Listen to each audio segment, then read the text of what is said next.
which we help clients come to the conclusion that their emotions are things that they can put to use as opposed to things that move them. Locus of control is a concept that you're going to hear us talk a little bit about. Locus of control. Now, there's two elements to locus of control. There's two possibilities, really, external and internal. Now, the reality is that our sense of control comes from both places. The balance of that determines the degree to which you have command and control over your life on a day-to-day basis. But someone whose locus of control is primarily external, that's an individual who's primarily reactive in the world. What do we mean when we say reactive?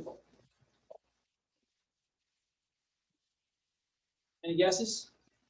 Well, his actions would reflect whatever's going on in the external world. Exactly. So whatever's going on outside creates what goes on inside, which moves to action on the part of the individual. That's an external locus of control. When we talk about trauma and the fight-flight response, somebody with a high fight-flight response generally has a really high external locus of control. Internal locus of control means inside stimuli, okay, lead to your action. Very few people do this exclusively. Most of us actually have a balance between the two. One of the jobs that we're doing in our clinical work is to help clients move to a space where they can start to make their choices instead of having their choices made for them. Does that make sense? Mm-hmm.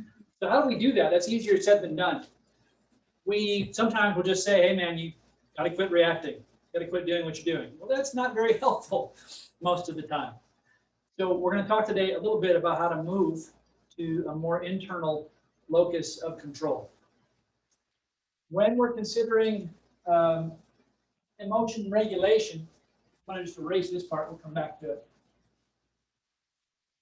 One of the first elements of locus of control is emotional regulation.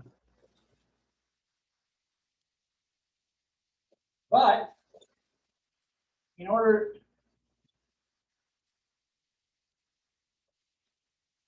that all sounds like a great plan, right? Let's all regulate our emotions. Well, the challenge we have is that for a lot of the folks that we're working with and a lot of the folks that we're spending time with, they don't know what they're feeling. Okay? I remember a client who came in and talked to me and we were talking about emotions.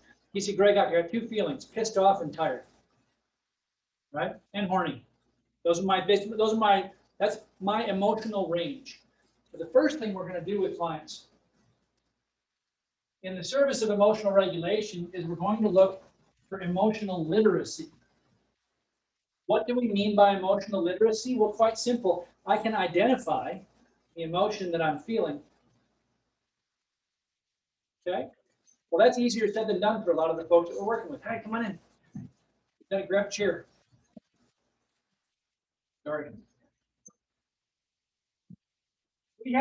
So we're going to start out today talking about the 6 core emotions. And actually, we'll probably do the Pia Melody model, which had 8. Pia took, what was the guy's name? I can't remember his name now. Somebody did the 6 core emotions, and Pia took and added a couple that were nice. So we have fear, anger, pain, joy, passion, love, guilt, and shame. Who is familiar with this list? Who's seen this list before? Anybody? Okay, a couple of people have. That's great. Oh, I'm getting out of the range of the camera here, so I got to be careful with that deal. Fear, anger, pain, joy, passion, love, guilt, and shame. We can go down this list and start to define these things, and it actually can be quite helpful for the clients. So we'll start here. What's fear? Well, fear is the physiological experience you have when something is threatening to you. One of the biggest things that we do is, as human beings, we run away from emotions that aren't much fun. How many people have unpleasant emotional experiences sometimes? And how many people wake up in the morning and they say, man, I cannot wait to feel some shame today. Who is excited? Who's with me? Let's go feel some shame together. Oh, oh, okay. As a general rule, we lump all these 8 emotions, and all the rest of the emotions can come under the service of these 8 as a general rule. We lump all these emotions under one, and that's pain. Okay? All of these things look like pain to the nervous system. Now, pain is actually really useful. What's the benefit of pain? All these things are useful. Lets you know something's wrong. What else? When I don't like something, right? Pain says something's wrong. Pain says, if I leave my hand on this burner, my skin will melt, and I will develop an infection and end up in some serious trouble. I better pull my hand away from the flame. There is an alarm. Something is wrong. So naturally, the first thing we want to do is we want to get away when we have pain, right? If we have pain, we want to get the hell out and stop having pain. All of these, except for joy, passion, and love, yay, okay, pain, and pleasure. 5 of these fall under the pain category. 1 of these falls under the pleasure category. Fascinatingly, by the way, pleasure and joy, passion, and love are not always connected. Pleasure and happiness are very, very different. And that's one of the challenges that we have in early recovery is kind of figuring out, parsing through that reality. Pleasure, getting high is actually very pleasurable, unless you're doing it wrong. General rule, getting high is pleasurable. It does not in and of itself bring you joy or passion or love. Okay? Sex is pleasurable, but sex is not love. They are different. So often they're connected, but as often they're not. So these 2 things are really important concepts. When people come into treatment, they have all the emotions lumped into 2 things. I want more of this and less of that.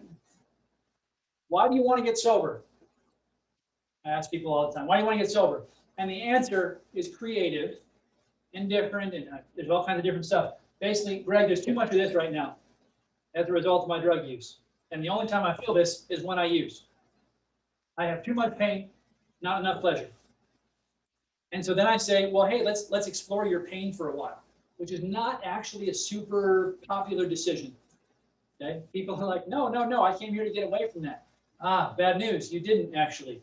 You came here to get to know it, to get connected with it, get to a point where you have literacy about it, so that then you can move into a space where it no longer runs you. One of my favorite graduate school professors, he said, if you want to understand an addict, all you have to do, and I think I've said this to you guys before, an addict is simply somebody who has no tolerance for pain. At the first flash of pain or uncertainty, they medicate, they numb immediately. And so one of the other challenges that happens when people come in here is their window of tolerance for pain is very, very narrow. Very, very narrow. It hurts like hell to be sober. Who remembers their first week of sobriety? It's an emotional roller coaster. I got a client right now, and she's working, she keeps trying to get sober from her drug and alcohol addiction, and she can't. She gets 6 months or a year under her belt, and she's been doing this for 5 or 6 years, and she's finally tired of it. And she finally, this week, for the first time, decided to take her sex and love addiction and let it go. So for the last 5 days, she hasn't made any calls. In this case, she's a heterosexual female who really enjoys the attention of heterosexual men. Okay? No calls, no attention. For 5 days, no sex, no acting out with men. She's celibate. And she texted me this morning and said, I spent yesterday on the floor weeping the entire day. Hi.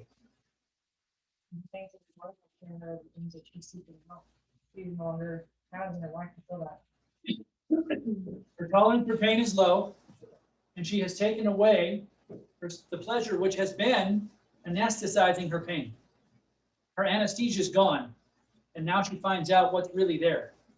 That's the challenge. The human psyche, sort of like the iceberg, always makes you think of the movie Titanic. Iceberg, get ahead, right? Human psyche is like an iceberg. I have what I see, and then I have what's underneath here. And if you want to know what's underneath here, get sober. Want to know what's underneath here? Stop doing the stuff you do to make yourself feel better. You can get sober from drugs and alcohol. You want to know what's underneath here? Follow a regimented eating plan that doesn't allow you to binge. Okay, one of those underneath here, stop having sex with all kinds of random people for a while. You know, settle down, be celibate for a little bit and see what happens. Don't gamble. Okay, don't, you know, sometimes for me, I can get really excited about teaching, like certain forms of teaching, and get into my ego a little bit. So if I stop that, what happens? All the stuff, car moves down. Now, all this stuff I've been running away from a long time comes to the surface. And it sucks. It's awful. It's incredibly painful. But it's also a bunch of this stuff. And that's why we need to spend some time with this stuff. Okay, so fear is the physiological response to being in a situation where you're not comfortable because you don't feel safe. Human beings are complex creatures, relatively speaking, and we're social creatures. One of the biggest sources of fear in early recovery is what? Social interaction. Anybody in here have social anxiety? Occasionally. Okay, or every day, all the time, to the point that it's mildly debilitating, unless you're in a situation where you have a clearly cut and defined role, like here. Right? But I take us in early recovery, and I drop us into a party. I went to a Father's Day party yesterday, found it very uncomfortable. Okay, because didn't know anybody.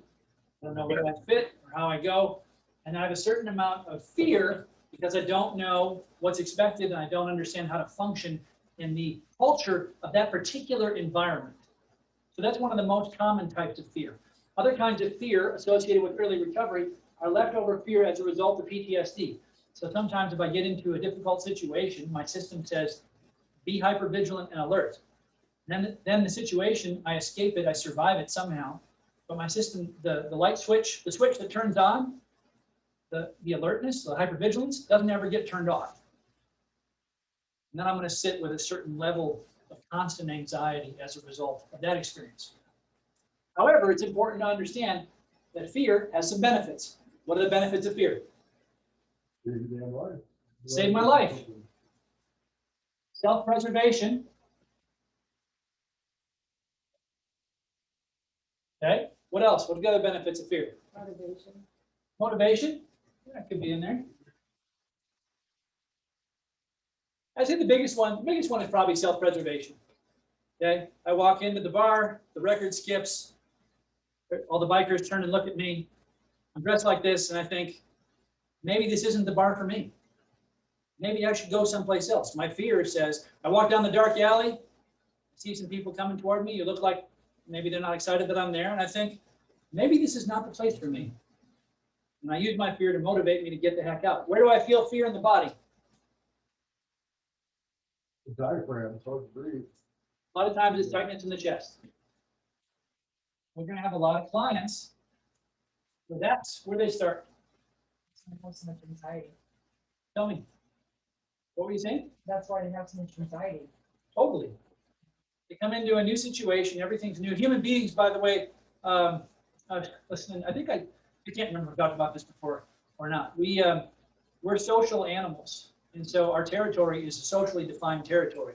We do really, really well around people we know, even if we don't like them and they don't like us. Okay, that's part of the reason we have folks come from jail or prison, and they really struggle to be here because they don't understand how it works. They don't know the intricate social rules of being in a room like this. We have like some understanding of this, right? Everybody kind of knows what's going to happen. I'm going to show up. Greg's going to talk. I'm going to listen. Maybe it'll be interesting. Maybe I have to pretend to be interested because it's part of my job, whatever. There's an understanding of what to do here. But people who come in who are new, who come out of a jail situation, they don't know how the hierarchy works here. It's very, very disorienting. They have a ton of fear. Okay? And self-preservation in jail, if you don't know the rules, in prison, if you don't know the rules, you really can die or suffer significantly. So it's really important to get the lay of the land as quickly as you possibly can. Here, that's not the case, but try telling your nervous system that. Won't work. Next one's anger. What's the gift of anger? What are the benefits of anger? Oh, you know what I forgot to do too? When we talk about fear, the other thing with fear is we have a lot of synonyms for all of these emotions.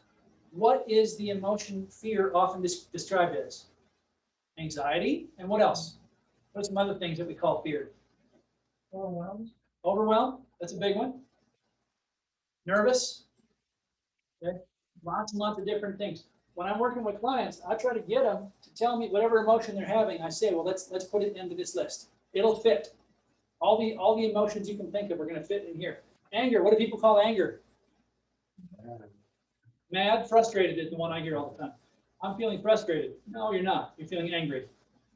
Okay, it's just call it what it is. Particularly women, if they're bred in a culture or a world that tells them that there's something wrong with them if they have anger, they'll talk about how they're feeling frustrated. No, no, no, no, no. Anger is what you're feeling.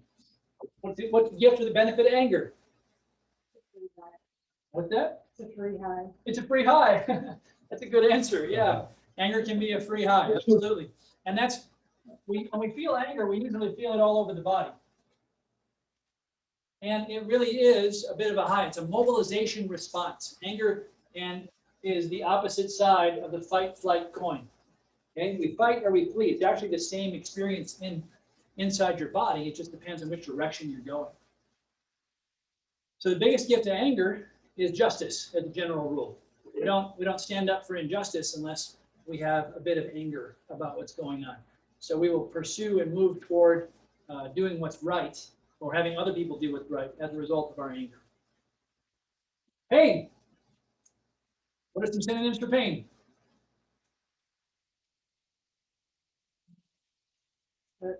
Hurt. Good one. I'm feeling a lot of hurt. Sadness, actually. It's one that comes up a lot. Grief. Lonely? Lonely. Lonely is an interesting one. I think lonely is kind of like pain and shame together. Some people on this list make lonely its own. Loneliness is a really significant feeling. Loneliness, too, also manifests in the chest. Pain typically shows up right here in the middle of the chest, right around the heart center. Okay? And sad is probably the biggest synonym. What's the benefit of pain? We already talked about it. Let's say it again. What's the benefit of the pain? Yeah, find out, keep you out of danger. Somewhat similar to fear. Okay? Motivates us to move in a different direction. Yeah. Joy, passion, and love we'll cover relatively quickly since most people are pretty familiar with them. Okay? You feel joy, passion, and love in different parts of the body. As a general rule, most positive emotions fall into this category. And we'll skip the synonyms too. I'm actually just going to go right to the guilt. We'll go straight to the fun parts. So when people feel guilt, where do they feel that in their body? Yeah. Gnawing in my stomach. It's generally where I feel guilt. Now, it's an interesting emotion. What's the difference between guilt and shame? Because they're very, very different experiences. You feel like you did something wrong, and shame you are wrong. That's exactly right. When I feel guilty, I feel like I did something wrong. When I feel shameful, I feel like I am something wrong. So it's a really, really easy way to define this is guilt and this is shame. Guilt I feel in my gut. Shame I tend to feel in my face. Sometimes I'll feel it in other parts of my body as heat. Okay. What's the benefit of guilt? Well, the biggest benefit of guilt is it tells me that I've acted outside my value system. Now, there's something really interesting about this piece. What's your value system? Where did you get your value system from? For some of us, our value system is much, much too big. Anybody ever feel guilty when you say no, even though saying no is really a pretty smart move for you? Yeah. Hey, come on, man. We're just going to get high. We miss you. Hang out. And I say no, and I feel awful about it. Hi, my value system is too big. Too much stuff that fits into my value system. For example, keeping you happy, making you like me. That's part of my value system. And if I don't make you like me, if I don't make decisions to make you like me, I feel guilt. And you see where that's going to be a significant problem for recovery for some people.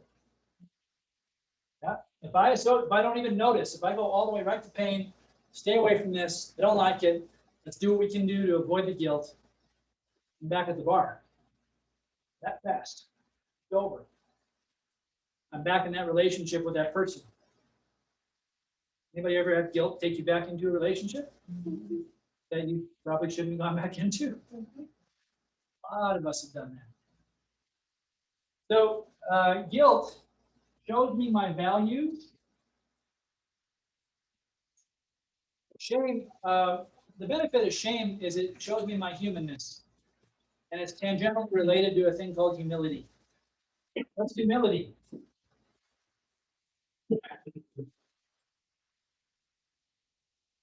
Well, humility is simply a realistic appraisal of who I am and what my limitations are. Okay. So somebody give me some other emotions that we haven't talked about or put up there. I've seen lists of emotions that are 100 words long. Surprise. Surprise. I don't know where surprise would be. I think honestly, it'd probably be under fear. It's utilizing the fight-flight response a lot of the time. Sometimes it's a combination of fear and joy if it's a happy surprise. I would imagine somebody doing a magic trick is surprised the hell out of you. Yeah. So joy and curiosity are really tightly wound together. So I think that's going to come into there. Other emotions. Stress. Stress. Yeah. So what is going to be, where's stress going to fall on this list? Anger.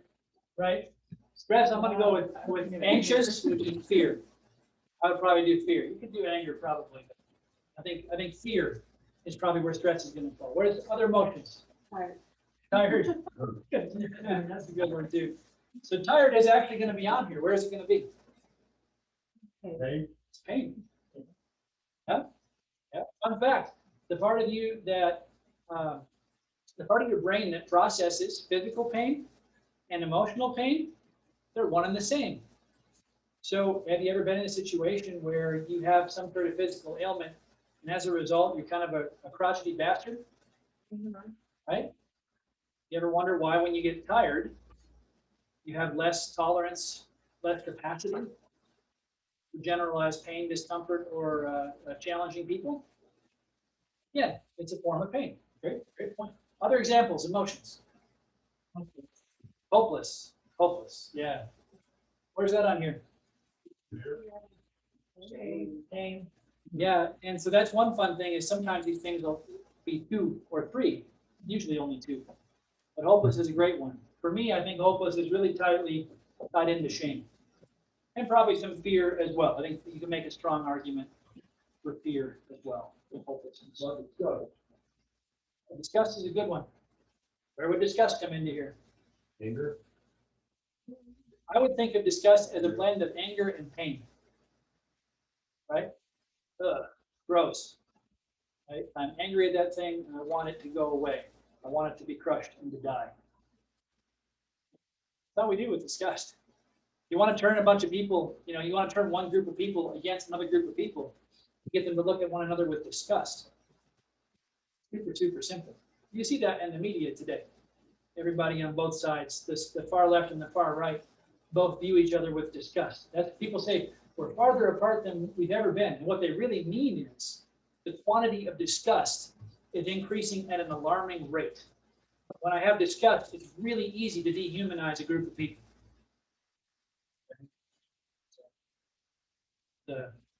Cultivating that thing doesn't usually end well. Everybody's doing it. Everybody's having a great time. Makes us some money in the short term. In the long term, generally some bloodshed. So hoping we take a left turn from that pattern relatively shortly here. Hasn't ended well in history very many times. So far, nobody's returning my phone calls about it. I don't know why. Other examples of emotions that can fit into this list. Whatever the emotion of revenge is. Yeah, revenge is a great one, right? So revenge, to me, is more of a concept or a thought, but it's certainly an emotionally laden concept or thought. What emotion, what emotion or combination of emotions would revenge fall into this? Yeah, I'd say it's anger with some really misguided passion. You know what I mean? There's this idea that there's a sweet death. Revenge is a death. Revenge goes to the goal. Yeah. So that's my terrible Marlon Brando impression. So, okay, so we have some ideas. We have an understanding now. All of these emotions can kind of summarize the human experience from an emotional perspective if we go one iteration out from this one. This is what our people come in looking at. I got pain, I got pleasure, period. Part of our job, as I'm working with these folks, is to move them into a space where we have this kind of menagerie, if you will, of emotions. Why? Who cares? Why have these emotions and not some other ones?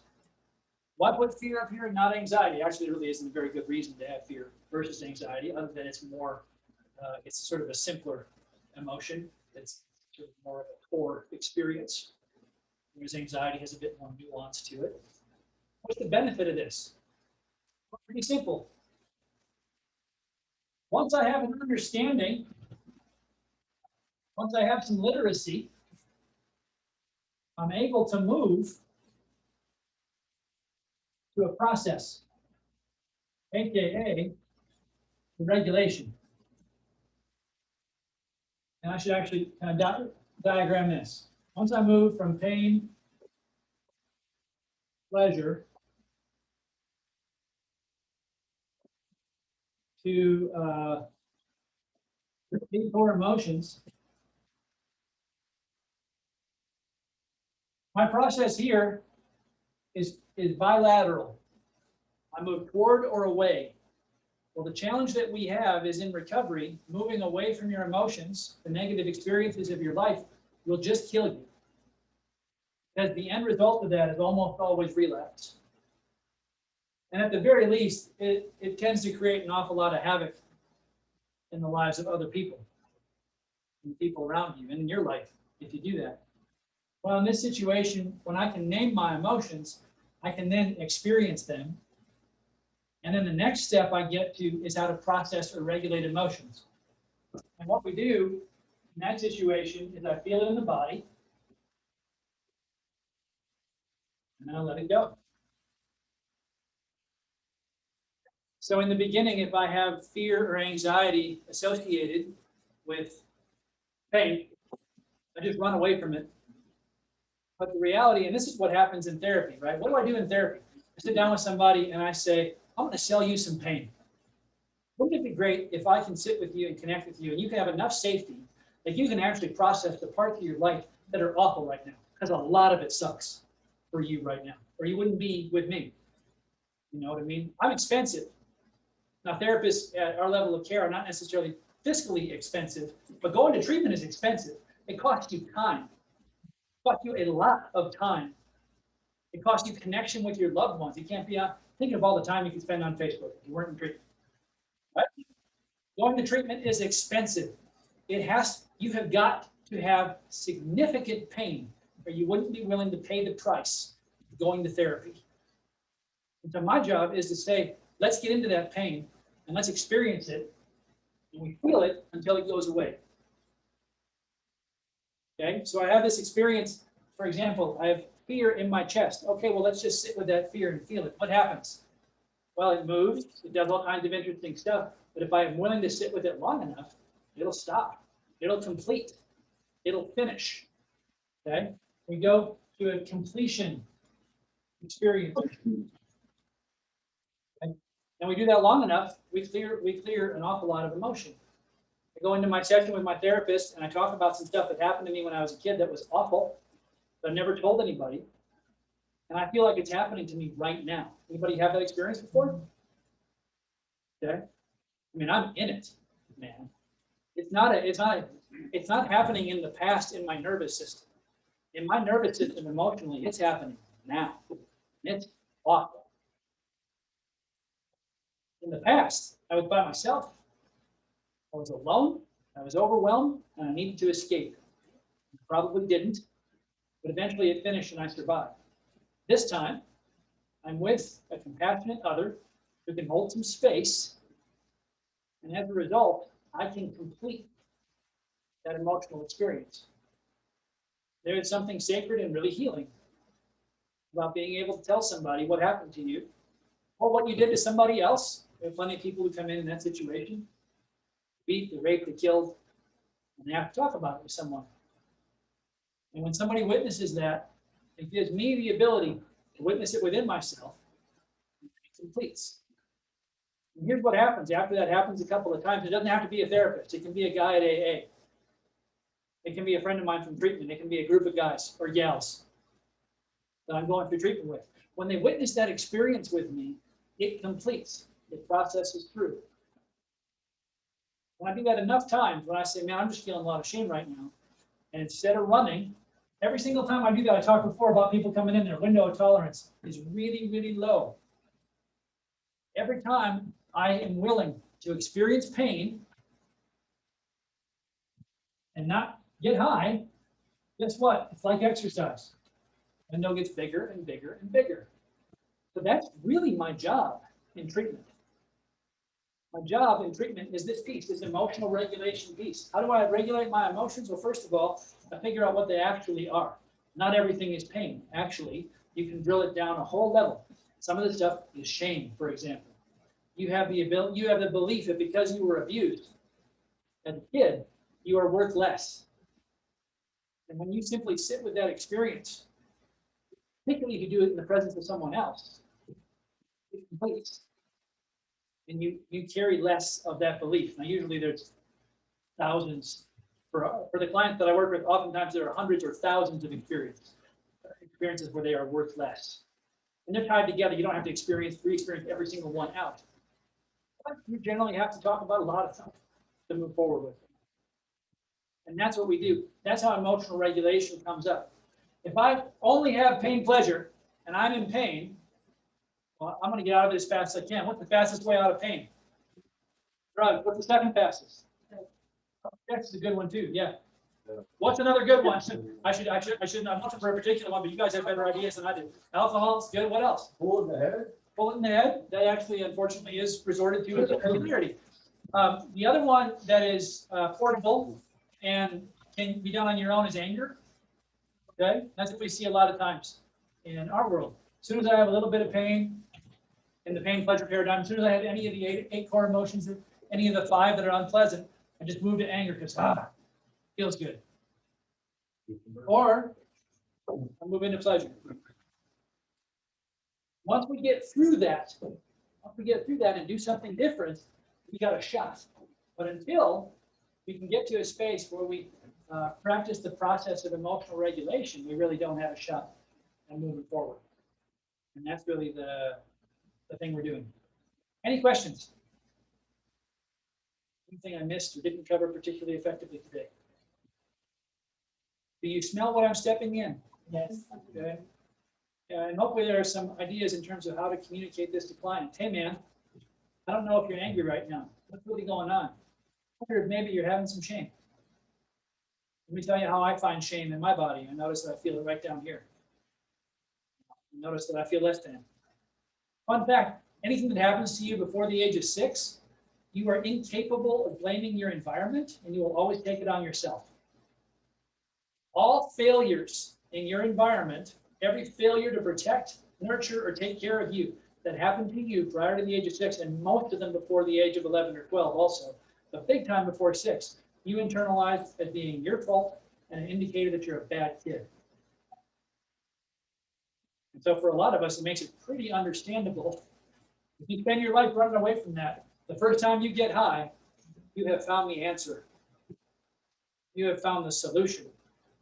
For me, my addiction wasn't a problem. It was the solution to the problems. Everything else was the problem because it was in the way of my solution. Super simple. Okay? So everything that happens to you when you're a little kid, you internalize and you carry around as shame. And it just stays there until somebody questions it with you or you question it yourself. Until you learn this process of emotional regulation. Okay, thanks for